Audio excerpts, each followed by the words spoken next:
हाय मित्रांनो, स्वागत आहे तुमचं धीरज पाटील यूट्यूब चॅनलवर. तर मित्रांनो, आज आपल्या राजाची जयंती आहे, छत्रपती शिवाजी महाराज यांची, आणि 395वी जयंती आहे. तर बाधाणे गावात उत्सव आहे मोठा बाधाणे गावात. तर रॅली वगैरे आहे आणि रात्री कार्यक्रम पण आहे. चला मग आता गावात चाललो आहे आपण. मनोज कडू आहे आपल्यासोबत आणि मनोज कडूची गाडी पण बघू शकता तुम्ही. गाडीला राजांचा असं झेंडा लावलेला आहे पूर्ण कडक.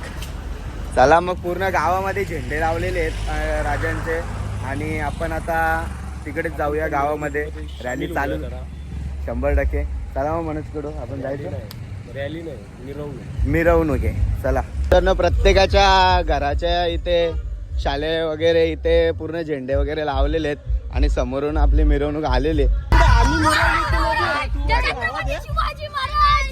जय शिवच पाय मग ते आता पहिलं इकडं झाला ये इकडे मंदिराजवळ आपण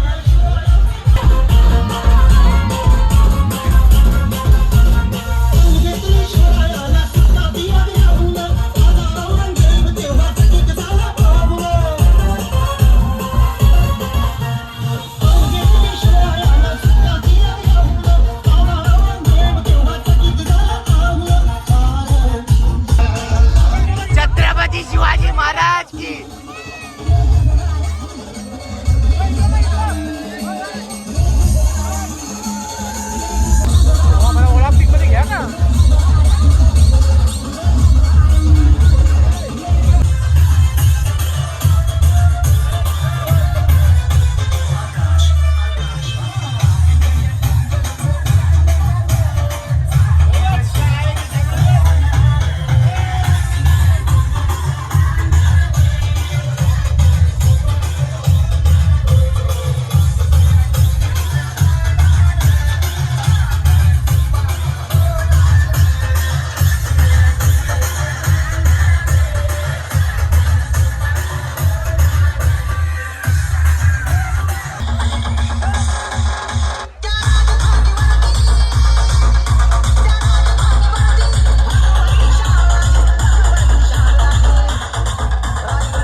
एकच राजा इथे जन्मला शिवनेरी किल्ल्यावर, एकच राजा इथे जन्मला शिवनेरी किल्ल्यावर. माझ्या देवाचं नाव गाजतंय गड किल्ल्याच्या दगडावर, माझ्या राजाचं नाव गाजतंय गड किल्ल्याच्या दगडावर. सुंदर स्वराज्य निर्माण केले तलवारीच्या धारेवर, सुंदर स्वराज्य निर्माण केले तलवारीच्या धारेवर. रयतेसाठी वार झेलले आपल्या निळ्या छातीवर. सोनेरी किरणांच्या प्रकाशात एक आवाडवा किल्ला दिसत होता. प्रचंड अवघड आणि अभेद्य किल्ले. तर किल्ल्याचे नाव कोंढाणा. हा किल्ला आपल्या स्वराज्यात का नाही या विचारात त्या मग्न होत्या. तेवढ्या शिवबा तिथे आला आणि म्हणाला, आईसाहेब काय आहे आपल्या मनात. त्या म्हणाला, या किल्ल्यावरचा हिरवं निशाण आम्हाला गोठतंय. शिवराय म्हणाले, ते तर आम्हालाही खुपतंय. आईची इच्छा ही तर पूर्ण करायला हवी. शिवरायांनी कोंढाणा घेण्याचा बेत केला. शिवराय विचार करू लागले, या कामगिरीसाठी निवडाही कोणाला, कोण जिंकेल गड. तेव्हा त्यांच्या नजरेसमोर आला तो तानाजी मालुसरे. त्यांचा खेळ मॉम बॉबच्या जमान्यात आपल्या पोरांचा लॉलीपॉप कधी झाला हे आपल्याला कळालं नाही. एकीकडे अशी परिस्थिती असताना सुद्धा या महापुरुषांचे विचार आपल्या समाजाला कळावेत आणि आपल्या समाजाची उन्नती व्हावी असा एकमेव दृष्टी. कशाचे डोळे लागावेत. आपल्या इथल्या आया बहिणींना डोहाळे लागतात टीव्ही बघण्याचे, मोबाईलवर खेळण्याचे, नाहीतर लागले